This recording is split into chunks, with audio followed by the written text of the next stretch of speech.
Hello, everyone. Before we slip into tonight's story, take a second to like, subscribe, and drop a comment telling me where you're from and what time it is on your clock. That way, the algorithm knows you're ready for more. Now, fade the lights and let the whispers begin.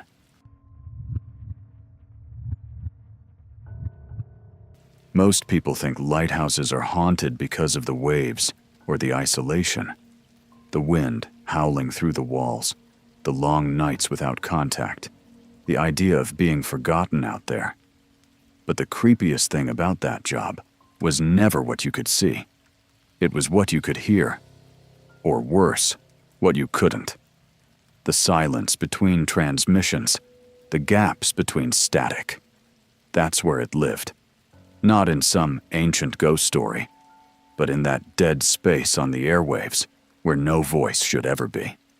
My name's Marcus Hale. I've been a marine radio technician for over 15 years. My job's never been glamorous, but it pays well enough.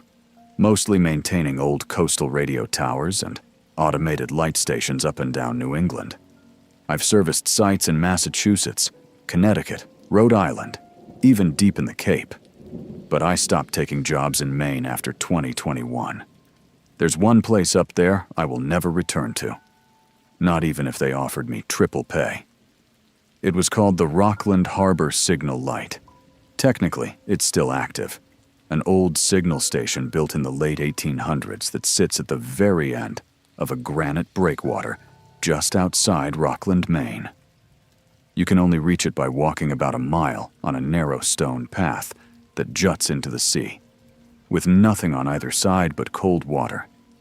No rails, no lights, just jagged rock and fog when the weather turns.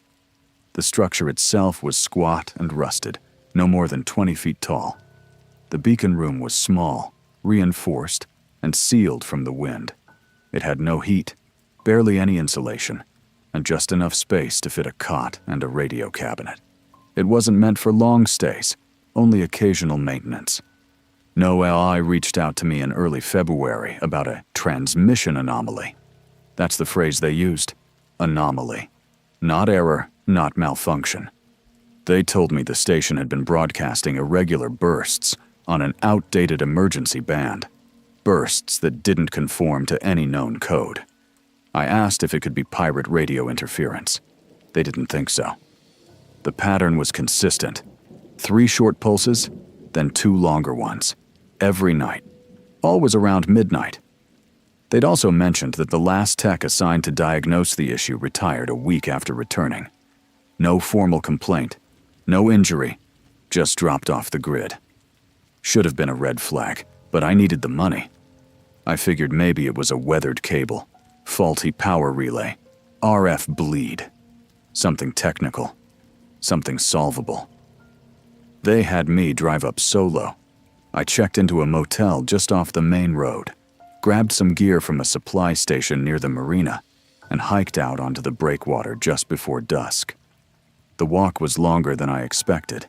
The air was heavy with salt and ice, and the deeper I got into the bay, the more I realized just how alone I was.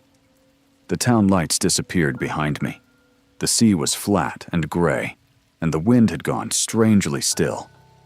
When I reached the signal station, the first thing I noticed was that the entry door, an old, rust-stained slab of reinforced metal, was already slightly ajar. Now, that shouldn't have been possible. Those doors lock by default when closed, and it takes a fair amount of effort to unlatch them. I assumed it hadn't been secured properly during the last visit. I stepped inside, and the air felt wrong. Not stale like you'd expect in an unused structure, but disturbed. It was cold, yes, but there was a strange weight to the air, like stepping into a vacuum. No sound from the ocean outside, no hum from the electronics, just stillness, like the place had been holding its breath. I powered up the diagnostic console, ran a few startup tests, and everything looked normal. No major faults. Voltage levels stable. Transmission logs. Odd. That's when I saw it. The log showed multiple signal bursts every night, always beginning at precisely 11:47 p.m. 3 short pulses, 2 long. Then silence. Then a repeat, like some kind of pattern. Not Morse, not standard code. I played back the raw audio file for one of the transmissions. Just static, harsh, brittle static. But underneath it, there was something else. I had to loop it a few times and crank the volume, but I swear I heard breathing. Not a glitch or background noise. Actual breathing. Ragged, slow, wet. I checked the console wiring, made sure the input wasn't contaminated or looped into feedback. But it wasn't. The input was clean. It was like whatever was on that frequency was being picked up from somewhere else entirely. I sat there, staring at the waveform on the screen, unsure whether I should be documenting this or packing up. Then, at exactly 11:47 p.m., the signal flared again. Right on cue. But this time, it wasn't just static and breathing. There was a voice. At first, I thought it was a recording, a stray transmission bouncing from a relay. But the words were too specific, too direct, a whisper behind the noise. Open the door. I froze. I looked at the station entry, still sealed. I looked at the equipment hatch behind me, still locked. I checked the console again. The message repeated.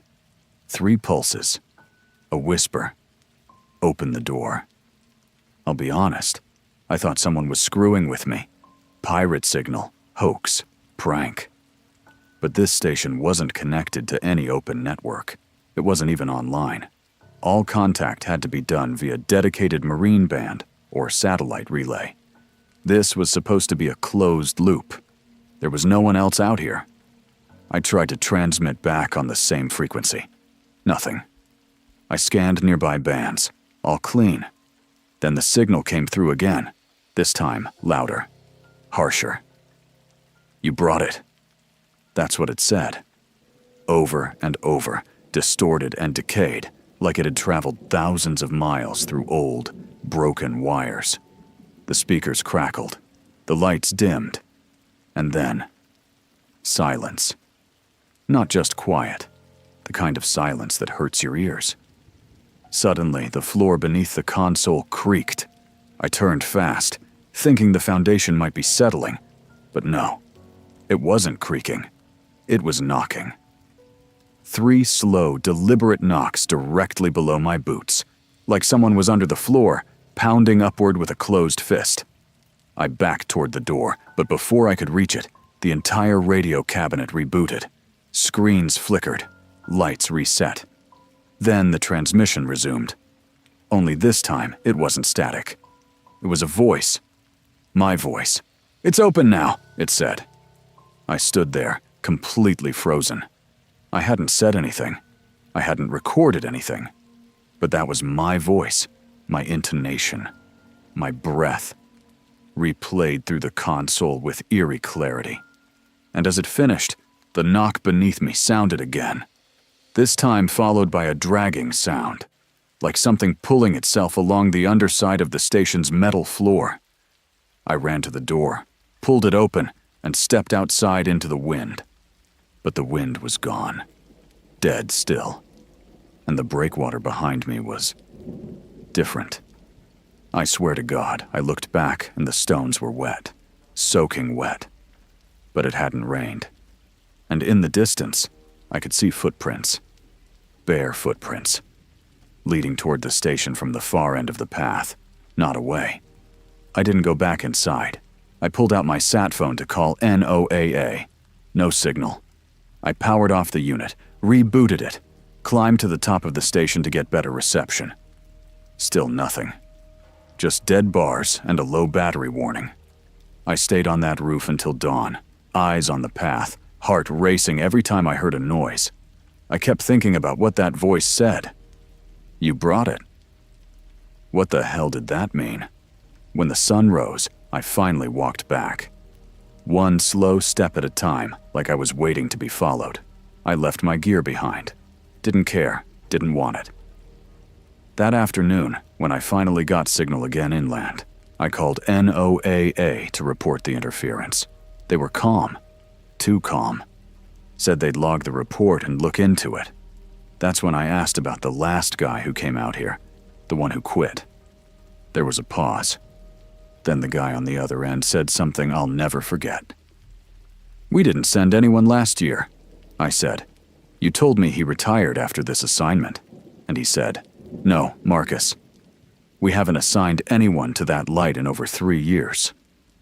I hung up. I sat in the parking lot outside the motel and stared at the steering wheel for over an hour.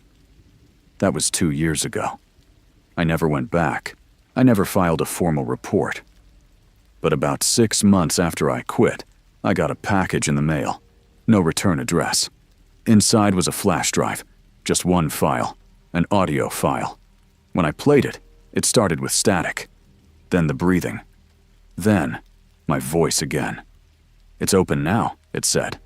And then, clearer than ever before, another voice, one I didn't recognize, gravelly, male, deep, calm. It said, "Thank you for listening." And then came the knocking, 3 times, just like before. I don't know who sent that file. I don't know if it was a joke, a threat, or a warning, but I know this. There's something inside that station, something that speaks through silence, something that waits for someone to listen. And the moment you do, it knows you. It follows. So if you ever hear a dead signal after midnight, if you ever hear your own voice whisper back at you from the static, do yourself a favor. Don't answer.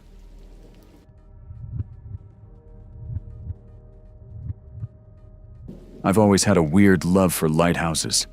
Not the touristy kind with gift shops and tours, but the old ones, the abandoned towers, half swallowed by coastline and moss, still standing against storms long after the last keeper left.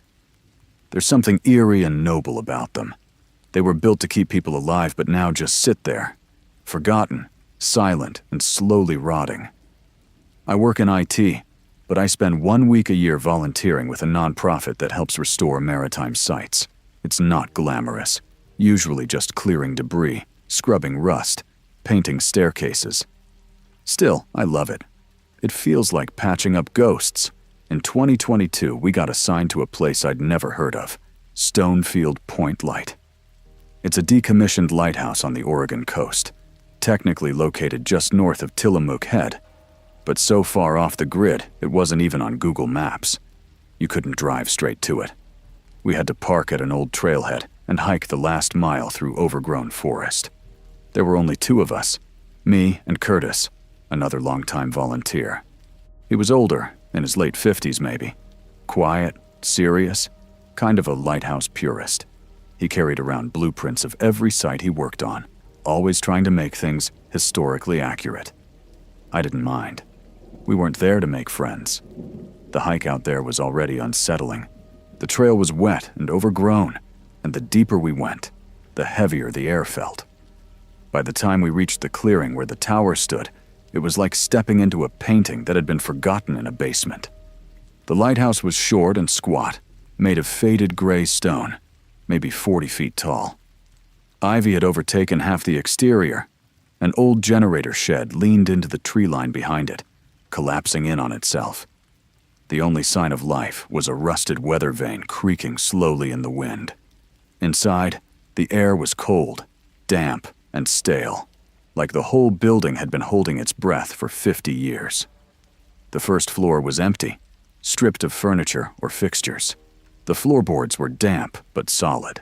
The spiral staircase leading up to the lantern room was intact, though each step groaned loud enough to wake the dead. Curtis went up to inspect the lens while I started clearing the main room below. We agreed to meet back at sundown and keep our radios on in case anything came up. Not that it mattered. There was 0 signal out here. The radios chirped, but they may as well have been paperweights. I worked for about an hour, pulling boards, checking stability. Then I heard footsteps coming down the stairs, slow even, deliberate. I figured Curtis had finished early. I called up to him, but he didn't answer. The footsteps stopped just before the bottom step. I waited. Still nothing. I walked to the stairwell and looked up, expecting to see him standing there. but the stairwell was empty. I climbed halfway up, flashlight in hand, still calling out. No reply. When I reached the top, I pushed open the metal hatch to the lantern room. Curtis was up there, crouched near the rusted lens, sketching something. I asked him if he'd just been downstairs, and he blinked at me like I'd asked what year it was. No, he said. I haven't moved. I didn't press it, but the hairs on my arms were already standing up. That night, we laid out our sleeping bags on the main floor. No electricity, no plumbing, just headlamps and protein bars. Curtis said something strange while we were eating. He looked up at the ceiling and said, "There's always a fog room." I asked him what that meant, and he shook his head. Every tower has one. It's the space where the fog settles, where it listens. It sounded like something he'd read in one of those old Lighthouse journals he was always quoting. I laughed nervously, but he didn't smile. He just lay back, staring at the ceiling. Around midnight, the fog rolled in. Thick, dense, unnatural fog. It pressed against the tiny windows like a solid wall. The air got wetter, heavy. My skin felt slick, like I was sweating in a cold room. I heard something scrape along the outer wall, slow and steady. But every time I pointed my flashlight at the window, all I saw was white. Curtis sat upright in his sleeping bag. "She's here," he whispered. I asked what the hell he meant. He didn't answer. He lay back down and turned away. I didn't sleep much, maybe an hour total. I kept waking up thinking I'd heard footsteps in the stairwell or whispers near the corners. But when I sat up, there was nothing. Just fog pressing against every inch of glass and the deep groaning of the building shifting in its bones. By morning, Curtis was gone.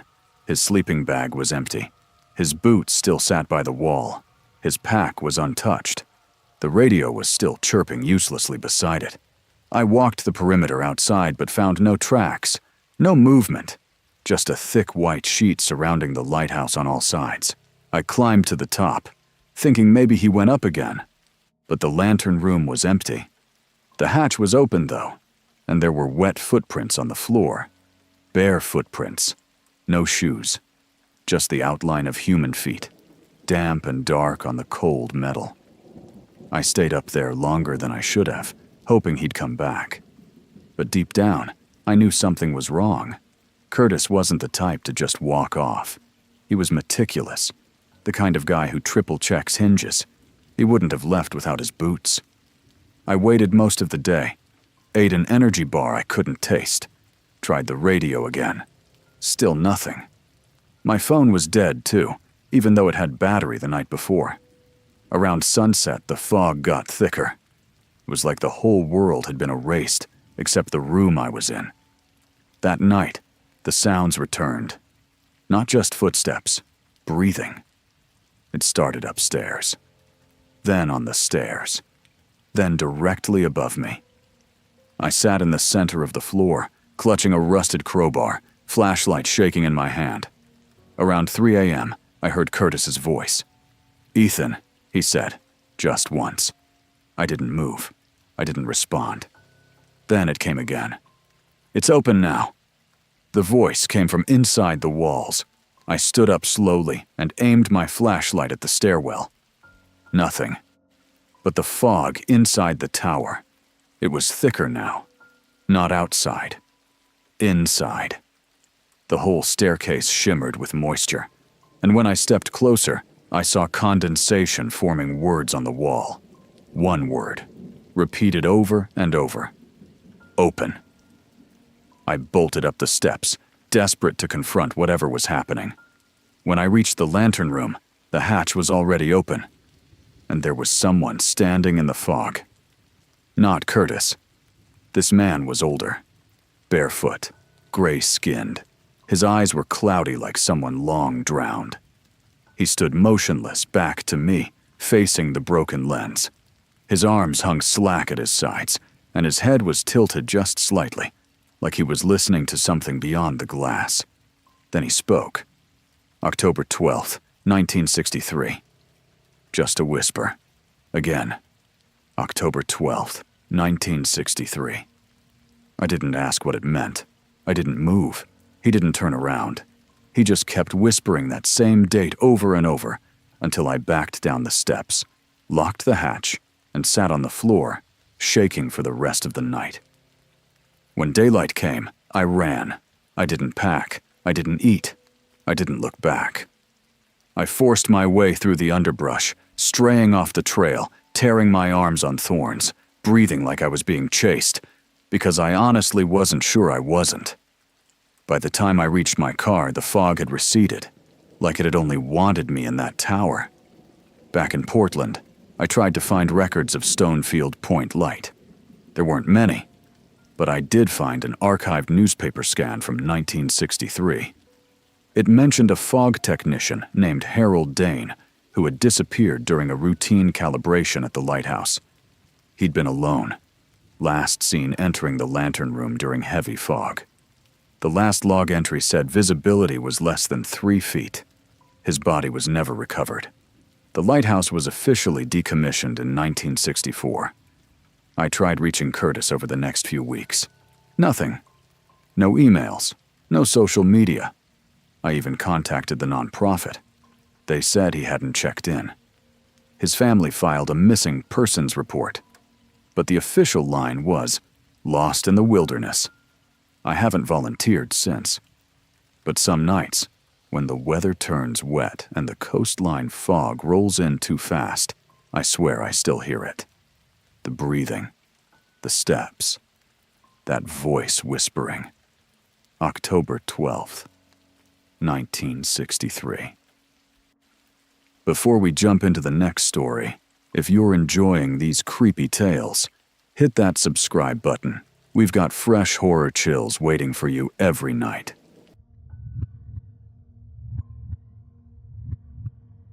I've spent most of my adult life chasing rare birds with a camera. I'm not talking about parrots in the jungle or golden eagles diving off cliffs. Nothing quite that glamorous. I mean real birds. The kind that require days of hiking into cold forests with wet socks, frost-bitten fingers, and silence that lasts so long it starts sounding like static in your ears. I'm a wildlife photographer, mostly freelancing, mostly scraping by, but I love it. And the funny thing about loving solitude is that sometimes you don't realize you've been alone too long until you come across something that reminds you how dangerous that silence can be. Something that feels like it's been waiting in it. Something that was only ever going to show itself to someone completely alone. That's what happened to me in Bar Harbor, Maine, in October of 2023. I had driven up from New Hampshire for a week-long trip. My target was the snowy owl migration. Some early movements had been spotted along the coastal pines north of Acadia. I had a little cabin rental just off a stretch of gravel road, with no name and a busted mailbox. It had no internet, no cell signal, no distractions. Just a wood stove, a single plug outlet, and a trail that led straight through the woods to the coastline. It was everything I wanted. Quiet, open, and forgotten. On the third day, I spent most of the afternoon crouched behind a boulder, trying to get a clear shot of a pair of owls nesting above a sheer rock ledge. The light was weak, the kind of dim golden wash that makes everything look older. I lost track of time, and by the time I packed up and started walking back, the trees were already swallowing the last bit of daylight. I knew the main forest trail would be pitch black, and I didn't have my headlamp. I thought about waiting it out near the shore until the moonlight helped guide me back. But that stretch of the coast had some nasty tide patterns, so I figured I'd just follow the shoreline westward.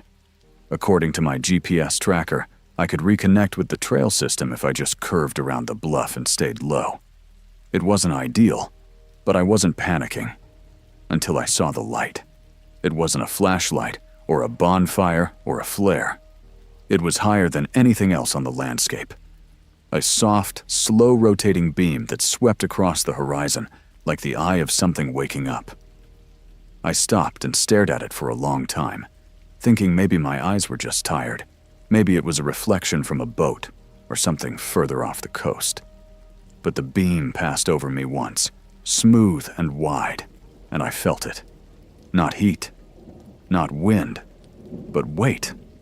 Like the light itself was aware, like it had just noticed me and was deciding whether or not I mattered. I stood there for what felt like 10 minutes. I wasn't scared yet. More fascinated than anything. Curious. Which is always the worst thing to be in a horror story, right? Curious enough to walk toward the unknown. That's exactly what I did. The coastline curved, and I followed it until I saw it. A lighthouse. Not a crumbling ruin, not a tourist trap. Just a lighthouse, standing tall on a narrow spit of rock about 30 feet above the surf. It looked old, with rust on the railing and moss crawling up the base. But the beacon was active, spinning with perfect rhythm. There was no trail leading to it, no posted signs, no fencing, no plaque. I hadn't seen it marked on any map, and I had studied the topography pretty thoroughly before the trip. Still, there it was. And so was I. The door at the base was closed, but not locked. Just heavy. I had to lean into it. The inside smelled like old iron and wet stone, but it was dry. The floorboards didn't creak. There was a spiral staircase leading up and what looked like a maintenance hatch halfway between the floors. No signs of recent activity. No food, no trash, no gear. Just dust, dimness, and that ever-present hum of the light turning overhead. I climbed the staircase slowly, calling out once, just in case. "Hello, is anyone here?" No answer. When I reached the top, I hesitated at the lantern room hatch. My fingers were shaking a little, but I opened it anyway. The room was warm, and that made no sense. There was no heating source, no electricity that I could see. The light rotated past me again and again, filling the space with a low mechanical vibration I could feel in my chest. There was a stool in the corner, simple, wooden, placed just under one of the small round windows. And someone was sitting on it. I didn't see them right away because their back was to me. The figure was slumped slightly forward, head lowered like they were dozing. They were wearing what looked like an old navy blue coat, maybe a vintage Coast Guard jacket. The light passed again, and I noticed the hand resting on their knee looked strange, bloated, pale, like it had been underwater. I stepped forward and said, "Excuse me." No movement. Another step. "Hey, I didn't mean to intrude. Are you okay?" Still no movement. But the light passed again, and this time I saw the profile. The jaw had slacked open slightly. The skin was gray, slick. There was no motion in the chest, no sign of breath. I reached out just barely to tap their shoulder, and as my fingers made contact, the body tipped. Slowly, like it had been propped up for years. And what fell to the ground wasn't a person. It was a uniform, a shell, a coat filled with something thick and black and soaking wet. It hit the floor with a splash, not a thud. And from the pool beneath it, something small slithered out. I didn't see exactly what it was, just that it moved fast and disappeared behind the lens casing. I ran, down the stairs, through the door, out into the cold air, gasping. The light passed over me again, and this time, I felt something tear behind my eyes, like the light had burned through a layer of thought. I dropped to my knees, my vision blurred, my memory folded in on itself. I stood up, stumbled away from the tower, and that's the last thing I remember clearly. When I woke up, I was lying on the porch of my cabin. It was morning. The air was dry. My shoes were muddy. My pants were soaked from the knees down. My camera bag was missing. My keys were still in my pocket, but the zipper on my jacket was broken. My phone was dead again, but the last photo in my gallery stopped me cold. It was a shot of the lighthouse, taken from a low angle, just a few feet from the base. The light was sweeping overhead. I was in the photo, facing the tower, arms at my sides, and behind me, just barely visible in the shadows of the doorway, was a second figure. Closer to the camera than me, closer than any sane person should have let them get. I zoomed in. The image degraded quickly, but not enough to hide what I already knew. The face was the same, the mouth slightly open, that soaked gray skin, and the hand reaching forward like it was about to tap me on the shoulder. I didn't tell anyone. I left the cabin the next day, cut my trip short. I filed a missing gear report with my editor and blamed it on weather. But weeks later, I couldn't stop thinking about that light. I tried to find it again on maps, checked old maritime records. There were 2 registered lighthouses in the Bar Harbor region. Neither matched what I saw. I searched forums, Reddit, even old Coast Watch logs. Nothing. But I did find something else. An article from 1972. Just a small local paper clipping, scanned and uploaded to a genealogy site.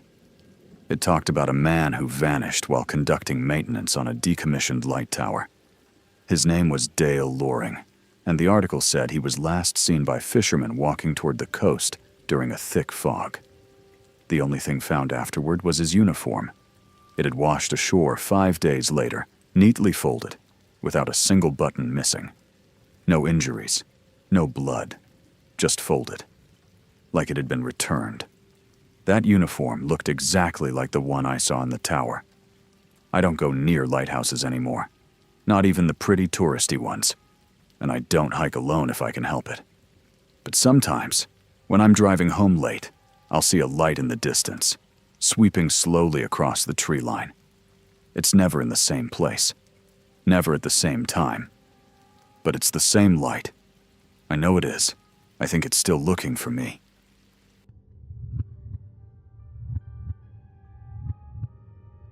There are things I miss about the job. Clean coastal air, the sound of the surf, the way early morning light comes through fog in thin ribbons that look like something holy. I was a park ranger for 12 years.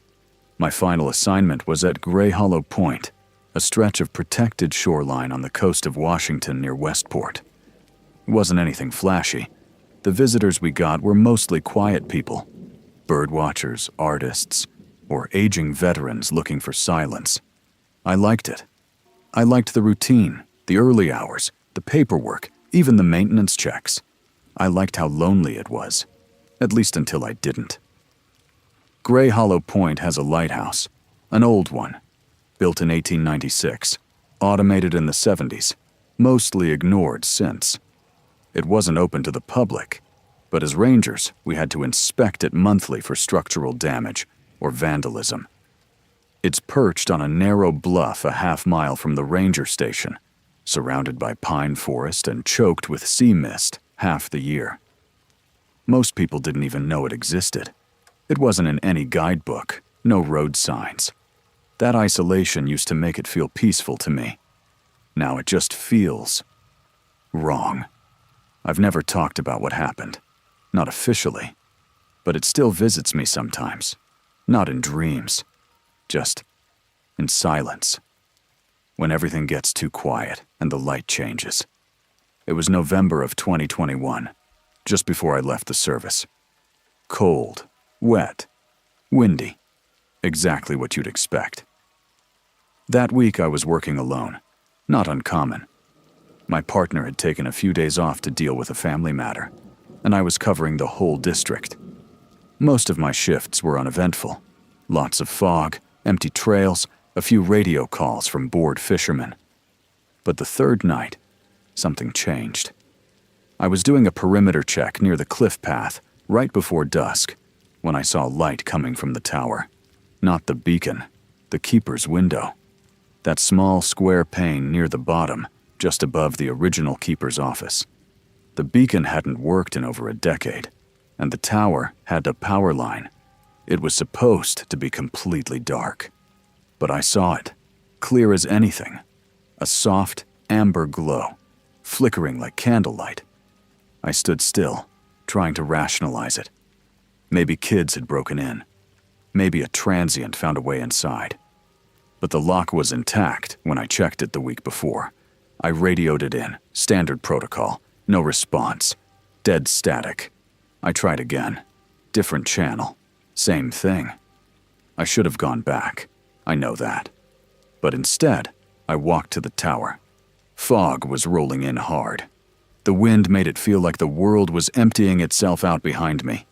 Each step felt heavier than the last. The lighthouse door was closed, locked, but the light inside continued to glow, like it didn't care whether or not I was watching. I unlocked it with my key, slowly pushed it open, and called out. "Park ranger, is anyone inside?" The smell hit me first. Not rot, not mildew, something else, like burned hair and cold seawater. The kind of smell that isn't loud, but finds a way to sit on your tongue. The stairs creaked as I climbed. I kept calling out. No answer. When I reached the keeper's room, I paused. The door was shut. That door had been warped for years, and I'd never seen it fully closed before. I pushed it open with my shoulder, and the hinges gave way with a groan.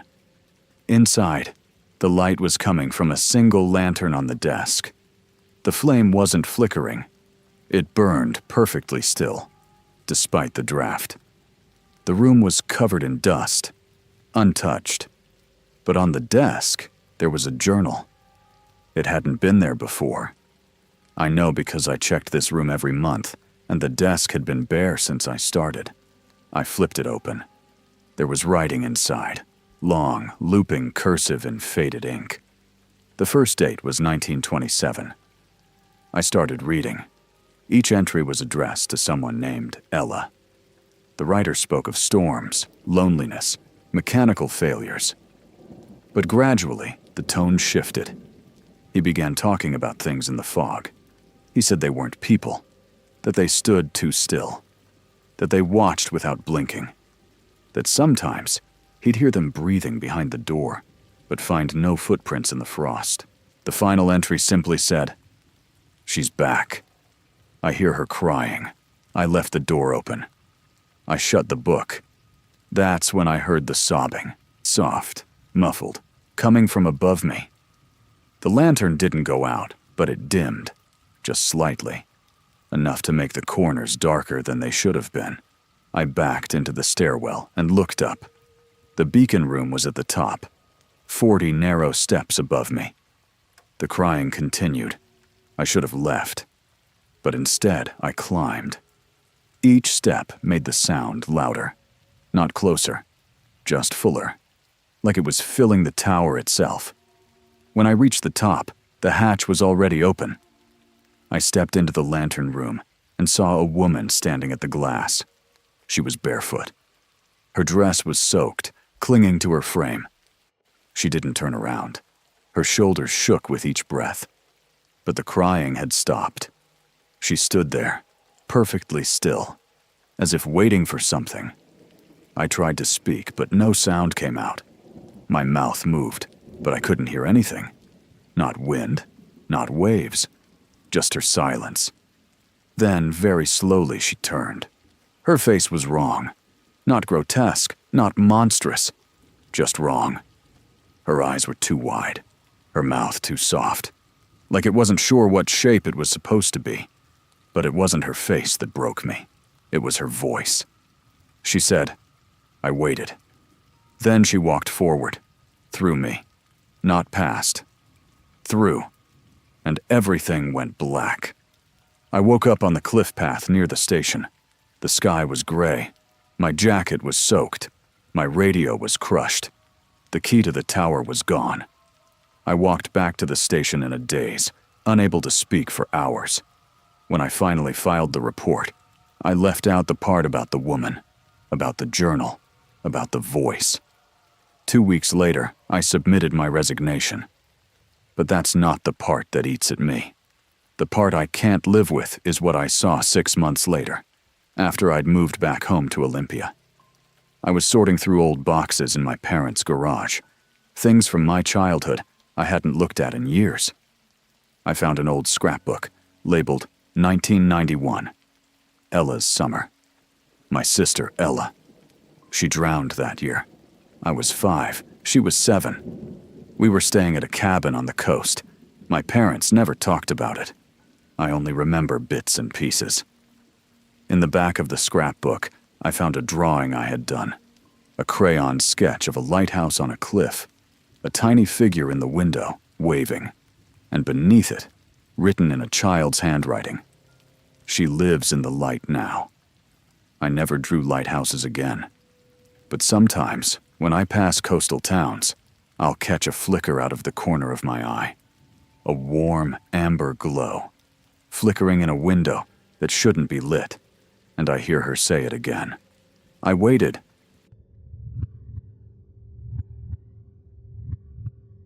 Restoring historical buildings is usually the kind of work that rewards obsession. You have to care about every detail, each rivet, every hairline crack in the plaster, the curve of a stair railing that hasn't held a human hand in 50 years. You learn to look past the rot and see the bones.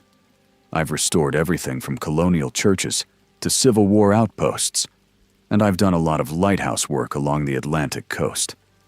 Most of them are dead structures, just stone, rust, and mold. But once in a while, you get one that feels like it's waiting, like it remembers things, the kind that doesn't just resist restoration, it resents it. That's what Chamber Point was. A lighthouse on the southern edge of Block Island, Rhode Island, cut off from ferry routes, not open to the public, decommissioned for over 2 decades. It wasn't on the tourism map or in any brochures. Most locals didn't even know it existed. But I was hired by a coastal preservation group to assess its structural stability for potential historical designation. I took the job like I always do. Curious, skeptical, professional. And I walked out of that place convinced there are some structures you're not supposed to fix, some things that want to stay broken. I arrived in late October. Weather was starting to turn. Wind off the ocean had bite to it, and the trees had already gone bare. A young guy from the preservation board named Reese ferried me over in a tiny workboat, barely big enough for our packs. He didn't say much, just gave me a folded map, a flashlight, and an old brass key. He told me the generator had failed years ago and the tower hadn't had power since 2004. "Try to finish your survey before sundown," he said, as I stepped onto the dock. "Not a place that likes to stay awake after dark?" I laughed like he was kidding. He didn't. The hike to Chamber Point took about 20 minutes. The trail was overgrown and soggy in places, but I've done worse. When I reached the clearing, the lighthouse looked exactly like the file photos. Weathered stonework, 4-story height, missing a few railing panels at the top. The lantern dome was rusted, but intact. The windows were sealed with storm shutters. No graffiti, no vandalism, which surprised me. The door was locked with a steel padlock. I used the key. The metal groaned like it hadn't turned in a decade. When I stepped inside, the first thing I noticed was the smell. Most abandoned places have a wet, decomposing odor. Animal droppings, mold, dust. But this place smelled dry, bone dry, like copper, like something scorched long ago. The base floor was empty. No furniture, just the outline of where objects used to sit. You can tell from the way dust settles unevenly. I saw faint marks on the floor, small scratches near the corners, nothing significant. The walls were intact, though they bore heat damage, probably from the fire they mentioned in the report. I made notes, took measurements, snapped photos, then climbed the staircase. It was wrought iron, original construction, still holding strong despite rust patterns along the base joints. The second floor was the old keeper's quarters. The door was halfway open. I stepped inside, expecting more dust and decay, but the room was oddly preserved. The wooden floorboards weren't warped. A desk sat under the window. An old oil lamp stood upright, untouched. On the far side of the room, near the foot of the bed frame, there was a beacon lens. It was just sitting there. That didn't make sense. The rotation mechanism and primary lens were supposed to be removed and archived years ago. But there it was. A full glass lens assembly, standing upright on the floor, unmounted, unchipped, completely clean. I walked around it slowly, waiting for my mind to fill in the blanks, to explain what I was looking at. Maybe it had been brought down for repair and abandoned. Maybe someone placed it there as a joke. But then it moved, slowly, deliberately. The entire lens began to rotate. No sound, no vibration, no motor, no wind, just a smooth, frictionless turn. One full rotation every 6 seconds. I crouched down to check beneath it. No wires, no track, no pedestal, just hardwood floor. I backed away, heart starting to pound. It wasn't fear yet. It was logic failing. It's a particular kind of terror, when the math in your head breaks down and nothing replaces it. I left the room, stepped out into the stairwell, and sat on the top step for a long time. I kept waiting to hear it stop. It didn't. Eventually, I climbed to the top to finish the survey. The lantern room was stripped of all electronics. The beacon light assembly had been removed. Just bolts where it used to sit, and a faint circular rust stain in the center. The windows were intact but fogged over.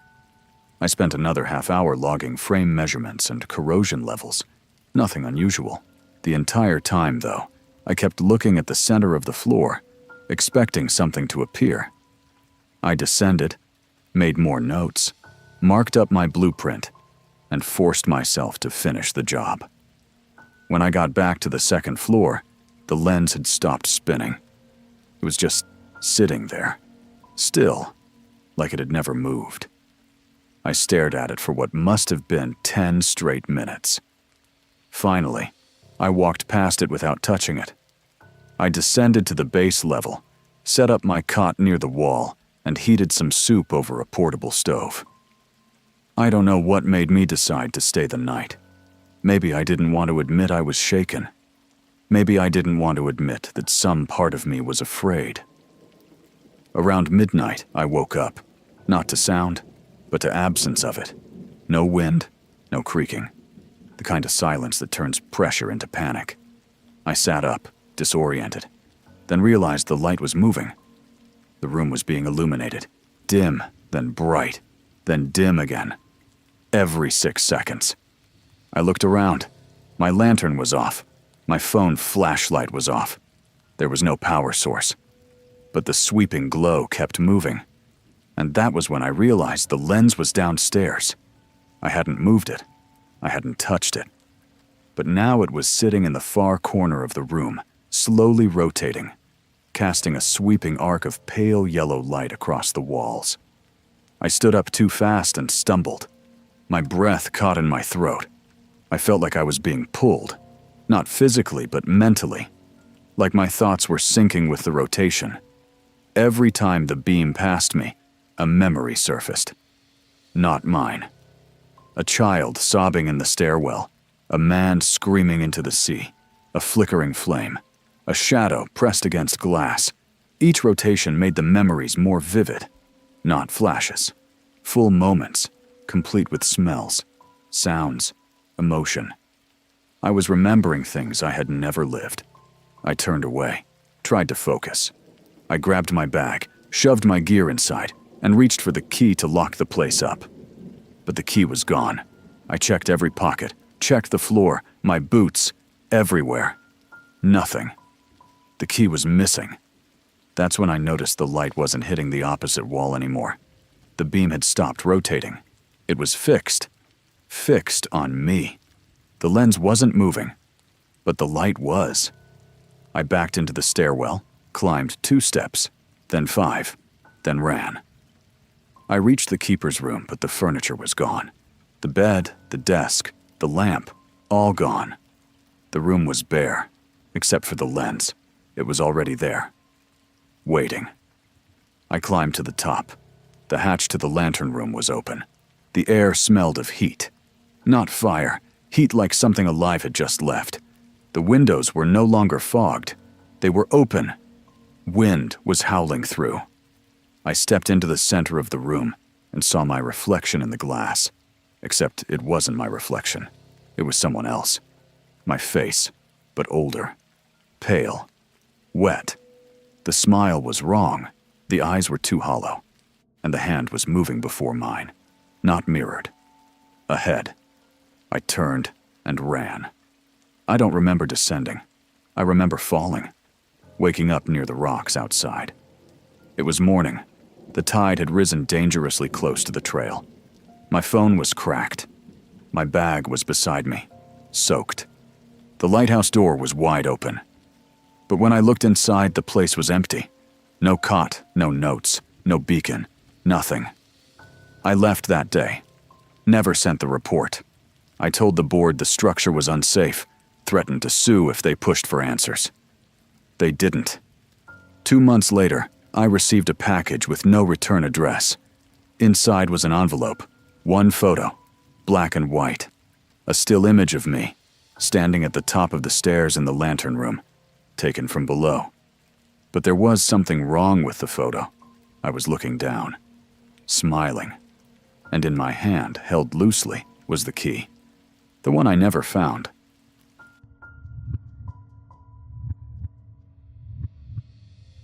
There's something people don't understand about lighthouses. They think of them as old maritime relics, romantic, even noble. Beacons of hope, warning ships of rocks, guiding them to safety. But you don't see what I see. You don't hear what I've heard. When you spend enough time around lighthouses, really alone, the kind of alone that chews on your thoughts like salt water on bone, you start to realize they don't just warn people away from danger. Sometimes they are the danger. And sometimes they remember the people who tried to forget them. I spent 17 years in the U.S. Coast Guard. I ran cold weather drills in the Aleutians, decommissioned buoys in the Florida Keys, and rotated as assistant keeper at 5 lighthouses between 2006 and 2018. I've seen strange things in that time. Phantom radio signals, lights where there shouldn't be lights, shadows that move faster than the wind. But nothing ever touched me like the assignment at Kenosha. It was just supposed to be a seasonal caretaker gig after retirement. Nothing too involved. Minor maintenance, security, weekly reports to the parks department. I was bored, divorced, drinking too much. I thought it'd be good to get away from people for a while. Kenosha Lighthouse is small by Atlantic standards, just under 50 feet tall, 2 levels, whitewashed exterior with a lantern room that hasn't been operational in decades. The coast had shifted. The shipping lanes changed. Its purpose became symbolic rather than functional. They never even installed a new lens after the fire in '79. What was left behind was a skeleton, a tower with no voice. Or so I thought. When I moved in, everything looked normal. The main door stuck a little, probably from warping. The interior smelled like old rope and varnish. The walls were cracked in places, but nothing serious. There was no electricity anymore, just a solar panel to power a small weather station on the roof. I brought a radio, a cot, some canned goods, and a good flashlight. First 2 nights were uneventful. Wind, creeks, seagulls, the occasional groan of pressure shifts in the concrete. By night 3, I noticed something off. There were logs in the keeper's journal that I hadn't written. They weren't dated, just entries. Casual, short, sometimes just a single sentence. Fog too thick to see past the jetty. Left lantern room door cracked for ventilation. Matthew seems tired. That last one stopped me cold. I hadn't told anyone I'd even taken the post yet. I flipped back through the book. The entries weren't mine, but the handwriting was close. Close enough to make my stomach clench. I convinced myself it had been a previous keeper, maybe someone with a similar name. I let it go. But then came the night I heard footsteps overhead. Now, understand this. The lantern room was sealed. No floorboards up there, just an iron hatch and a steel ladder. No one could walk in it without making an obvious climb. But these footsteps weren't heavy. They weren't stomping or creaking. They were gliding. Slow, measured, like someone pacing in bare feet. I grabbed my flashlight and climbed the ladder. Hatch was closed. Locked. I opened it anyway. The room was empty. Dust undisturbed. But the air smelled wrong. Not musty. Fresh. As if someone had just left. I stayed up there for hours waiting for the smell to fade. It didn't. Over the next week, things escalated. The radio crackled at night even when I hadn't turned it on. My flashlight batteries drained twice as fast. Every morning, I'd find the same line added to the journal in the same handwriting. He still doesn't know. Know what? That's when the dreams started. Vivid. Hyper-real. I'd be standing in the lantern room, dressed in the old brown wool uniform of the 1940s keepers, watching storm clouds roll in. But when I looked down from the tower window, I wouldn't see modern Kenosha. I'd see a black sea, no harbor, no boats, just infinite waves in every direction. And someone would be standing at the edge of the tower stairs, not climbing, just standing, face in shadow, watching me. Every time I blinked, he'd be one step closer, never moving, just closer.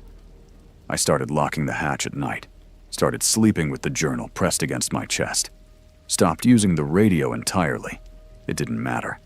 I'd still hear him, whispering below the floorboards, tapping against the baseboards. One night, I even felt something brush against my hand while I was half asleep. I thought I was dreaming, until I woke up to find the word keeper carved into my forearm. Not cut. Carved. As if by heat. I sent a request to the Parks Department for early relief. They denied it. Said the new guy wouldn't arrive for 2 more weeks. Said it was my job to hold down the post. But I don't think it was them on the other end of the line. I recognized the voice. It was mine. That's when I started taping myself. Every night. I'd set my phone to record while I slept, just to prove to myself that I wasn't losing it. The first few nights, I caught nothing. Then, on night 5, I woke up to the sound of scratching. Played the audio back the next morning, and this time, there was a voice. My voice, speaking in a low monotone. The light must remain. The light must remain. The light must remain. I hadn't said that, not consciously, but there it was. Me, repeating it like a chant for 13 straight minutes. Then silence. Then, faintly, a whisper. Not mine. Not like mine. A second voice answering, then stay. I should have left right then. But I didn't. I told myself I needed proof. Real proof. Something physical. So I returned to the lantern room in broad daylight. Camera rolling. I searched every inch of the space. Nothing. No disturbances, no footprints, no tools. Until I checked the walls. Behind a loose panel near the northern window, I found a hidden alcove. Inside, a bundle of cloth. I unwrapped it and found a journal. Not the one I'd been writing in. An older one. Leather-bound. Cracked. Pages dry as tinder. Dated 1942. Written in the exact same handwriting as mine. But not by me. Page after page described dreams, shadows, footsteps, a growing sense of being watched. The entries ended abruptly. Final page read, "He wants a replacement. He wants someone who understands the duty. Someone who will stay." The last thing inside the journal was a photo. Faded, black and white. A man standing in the lantern room, face turned toward the light. His profile was unmistakable. It was me, not someone who looked like me. Me. Same jawline, same scar on the chin, same eyes. Taken long before I was born. I left the tower that night, hiked back to the boat ramp, called Reese from my cell, told him I was done. He told me the next guy had already checked in. That confused me. I told him I never filed my report, never submitted my resignation. He said that wasn't necessary. The new guy said I'd briefed him myself. even gave him my uniform. I never met the new guy, but I get emails sometimes from a state park address. No name, no signature, just one line. He's keeping the light. Sometimes they arrive in the middle of the night. Sometimes when I'm in the shower. Once while I was driving across a bridge, one hand on the wheel, the other holding my phone as it vibrated in my pocket. I opened the message. It wasn't an email. It was a photo of me, standing in the lantern room, smiling.